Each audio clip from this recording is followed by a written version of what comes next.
जब मैं बोली हो जाए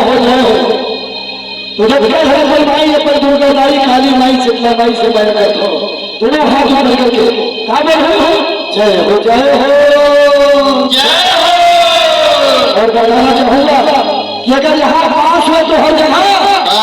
और यहाँ खड़े हुए तो हर जगह तो सभी को पास दोनों हाथ जोड़ करके एक साथ हो जय हो